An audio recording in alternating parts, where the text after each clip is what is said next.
ورحمة الله وبركاته.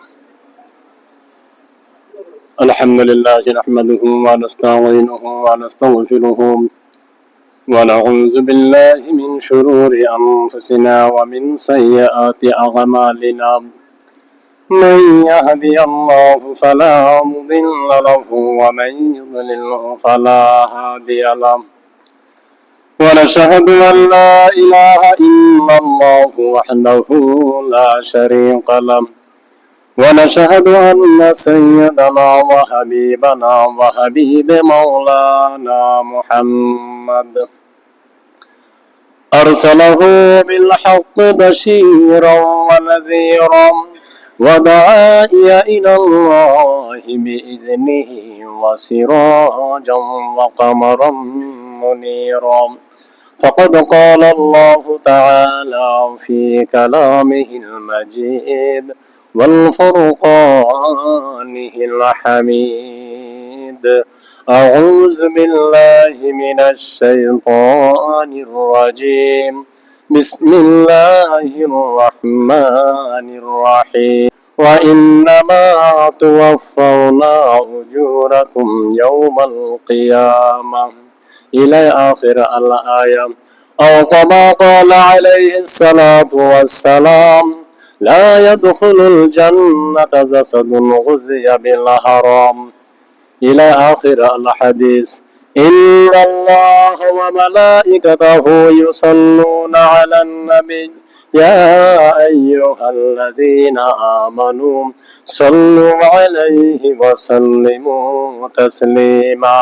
اللهم صل على سيدنا مولانا محمد وعلى آل سيدنا شافعنا محمد.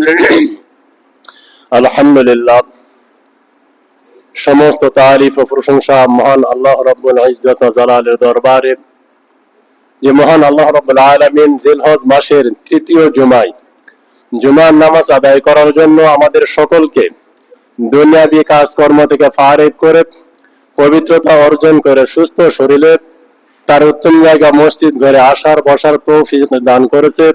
সে মহান আল্লাহ রাব্বুল আলামিনের দরবারে কালিমাতুশ শুকরিয়া আদায় করে পড়ছি। সবাই বলি আলহামদুলিল্লাহ।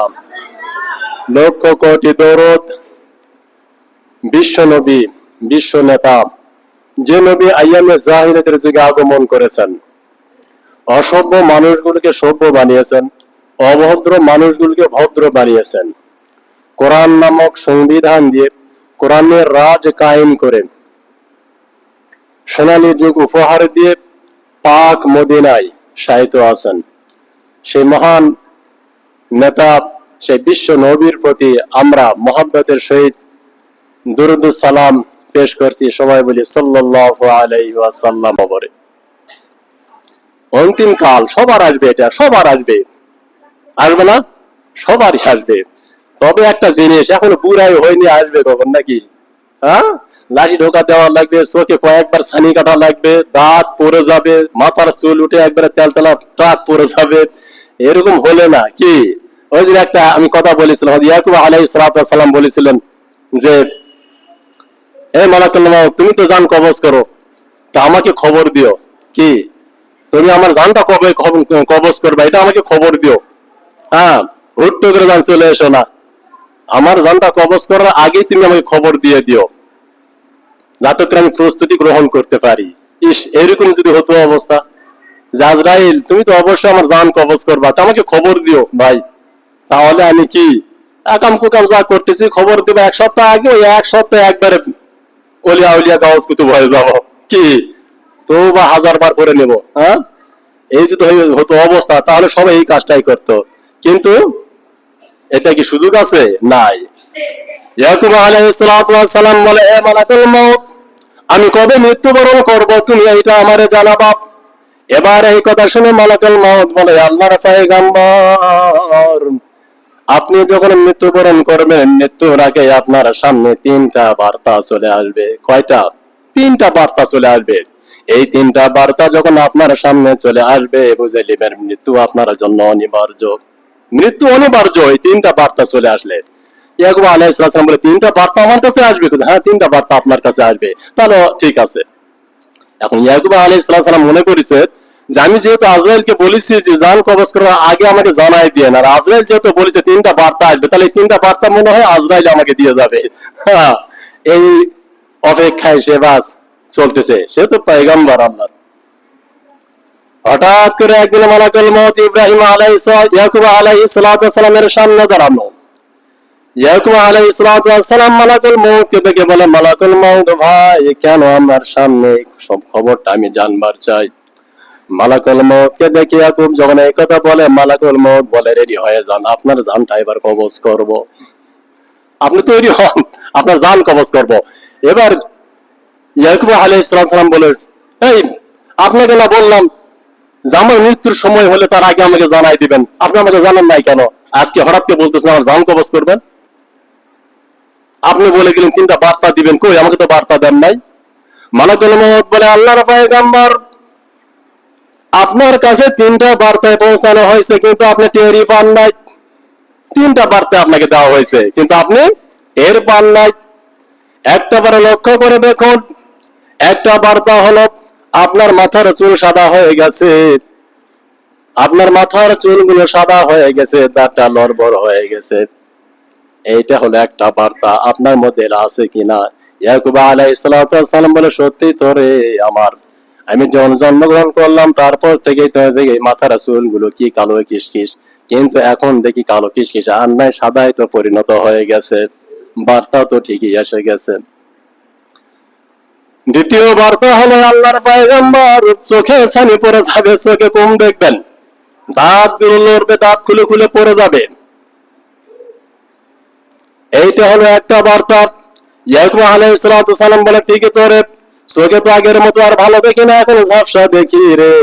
বার্তা তো ঠিকই এসেছে, আমি তো টের পাই নাই। তৃতীয় বার্তা হলো আল্লাহর পয়গম্বর, আপনার কাছে অনেক নিয়ামত থাকবে, খাবেন, আগের মতো স্বাদ পাবেন না, খালি খাইতেই থাকবেন, খাবেন, কিন্তু দেহে কোনো শক্তি পাবেন না।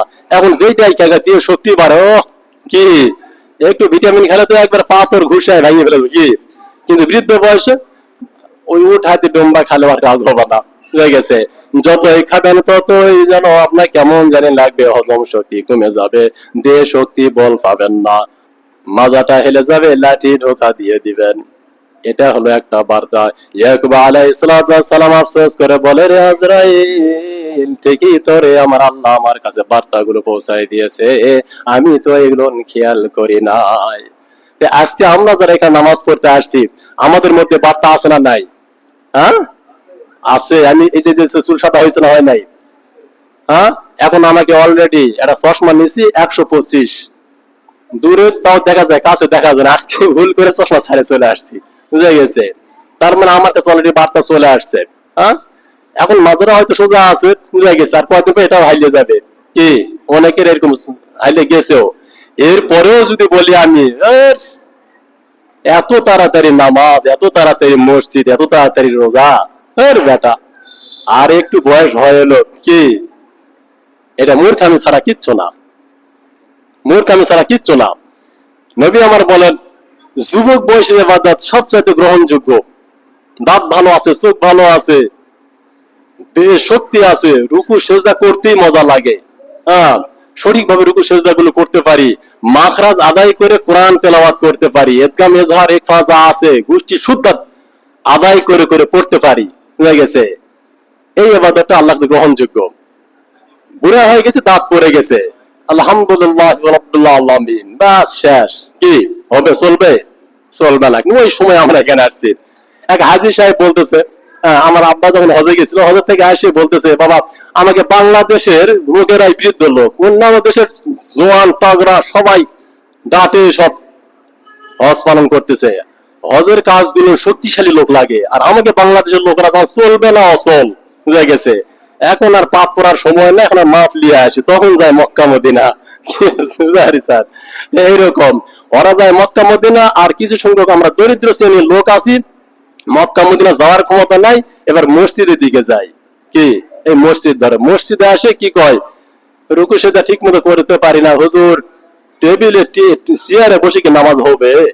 কি এবার ফতুয়া লাই, খালি ফতুয়া লাই। হ্যাঁ, আবার কয় কি সূরা ফাতিহা পড়ি স্পষ্ট হয় না। আরে বাবা, স্পষ্ট হবে কেন? কেন স্পষ্ট হবে? বাধ্যতাজনিত কারণে আমাদের এইগুলো কি স্পষ্ট আর হবে না, সঠিকভাবে আদায় করতে পারবো না। কিন্তু যুবক বয়সে যদি সঠিকভাবে আদায় করে থাকি, হয়ে গেছে ওর একটা সওয়াব এই বার্ধক্যজনিত সময় আমার আল্লাহ রাব্বুল আলামিন দিতেই থাকবে। সুবহানাল্লাহ। হ্যাঁ, কিন্তু ওই সময়টা আমরা লস করে ফেলেছি, ওই সময় লস করে ফেলেছি, করে বুড়া বয়সে এসে এবার বলাইছি, এটা কি গ্রহণযোগ্য হবে আল্লাহর কাছে? হ্যাঁ, তারপরে বলে কি আল্লাহ ক্ষমা করে দিবে। আল্লাহ দিলে দিতে পারে, আলহামদুলিল্লাহ। আমরা সবাই ক্ষমা প্রত্যাশী, আল্লাহ যেন দয়া করেন সবাইকে যেন গুনাহ ক্ষমা করে দেয়, আমাদের সকলকে যেন জান্নাতি করে। সময় শেষ, এতটুকুই বলতেছিলাম যে মহান আল্লাহ রাব্বুল আলামিন একটা আয়াত পড়তেছিলাম, কুল্লু নাফসিন যায়িকাতুল মাউত। আমরা প্রত্যেকটা সময় জানাজারা যাই হুজুরের মুখে এই কথাটা শুনি যে প্রত্যেকটা আত্মা, প্রত্যেকটা প্রাণীকে মৃত্যুর স্বাদ গ্রহণ করতেই হবে। হ্যাঁ, কিন্তু এরপরে কি আছে? আমরা আল্লাহ রাব্বুল আলামিন কোরআনুল কারীমে এই আয়াতটা অনেকটা জায়গায় দিয়ে দিছে, কিন্তু এই জায়গায় দিয়ে কি আমরা আল্লাহ চুপ মারে গেছে? না, এই আয়াতটা পরে খুব সুন্দর করে আবার কিছু আয়াত দিয়ে বর্ণনা করে দিয়েছে যে কুল্লু নাফসিন যায়িকাতুল মাউত, সকলকে কি মৃত্যু স্বাদ গ্রহণ করতে হবে। ওয়া ইন্নামা তুওয়াফাউনা উজুরাকুম ইয়াওমাল কিয়ামা। হ্যাঁ, এরপরেই বলতেছে, এর আয়াতের পরেই বলতেছে যে নিশ্চয় আমি তোমাদের কৃতকর্মের ফলাফল কিয়ামতের দিন কি তোমাদেরকে দিয়ে দিব। বুঝতে পারছেন এবার? হ্যাঁ, এই আয়াতের পরেই বলতেছে মৃত্যুর স্বাদ তো গ্রহণ করা লাগবে, কিন্তু মৃত্যুর পরে তো ঝামেলা আছে, কৃতকর্মটা ভালো করতে হবে। কারণ আমার আল্লাহ বলতেছে কিয়ামতের দিন অবশ্যই, নিশ্চয়, অবশ্যই আমি কি করব? তোমাদের কৃতকর্মের ফলাফল কিয়ামতের দিন তোমাদেরকে দিয়ে দেব। পড়ো এবার তোমার আমলনামা পড়ো, তুমি কি করেছ ভিডিও আকারে। আবার তাহলে এমনিতে হবে না, এমনি দিলে আবার পড়বা আল্লাহ এলা ভুয়া হতে পারে, কিন্তু ভিডিও কোনো অস্বীকার করার কায়দা আছে? ভিডিও আকারে তুলে ধরা হবে। আজকে এখানে নামাজ পড়তেছি, কতজন আইসি ভিডিও হয়ে যাইতেছে, এইটাও কিয়ামতের দিন এইভাবেই দেখানো হবে, এইভাবেই দেখানো হবে। যদি তাই হয়, ভিডিও যেহেতু হইতেছে, সারা জীবনের ভিডিওটা হইতেছে, আমার আল্লাহ রাব্বুল আলামিন দেখাবে, তাহলে এবার বিবেককে প্রশ্ন করব, আমার দ্বারা আগাম করাটা কি ভালো হবে না সুকাম কাজ করাটাই ভালো হবে? ভিডিওতে যদি সবগুলো ভালো কাজ হয়, তাহলে বাস কি উপরে একটা লাভ, জান্নাত দিবেন না কেন? সব তো ভালো কাজ কি? আর যে সব খারাপ কাজ হয়ে যায়, তাহলে মাথাটা নিচু হয়ে যাবে। এই মাথা নিচা করিস কা, জাহান্নামে ভাগ কি, মারতে মারতে ঠেলতে ঠেলতে ধাক্কায় ধাক্কায় জাহান্নামে নেবে। আমরা আল্লাহ রাব্বুল আলামিন আমাদের সকলকে সঠিক আমল করার তৌফিক দান করুক। আমরা যেহেতু ভিডিও হইতেছে, বুঝে গেছে, কিয়ামতের দিন যেহেতু আমরা আল্লাহ রাব্বুল আলামিন বলছে ইন্নামা তুওয়াফাউনা উজুরাকুম ইয়াওমাল কিয়ামা, নিশ্চয় আমি তোমাদের কৃতকর্মের ফলাফল কিয়ামতের দিন তোমাদেরকে দিয়ে দেব। বুঝে গেছে?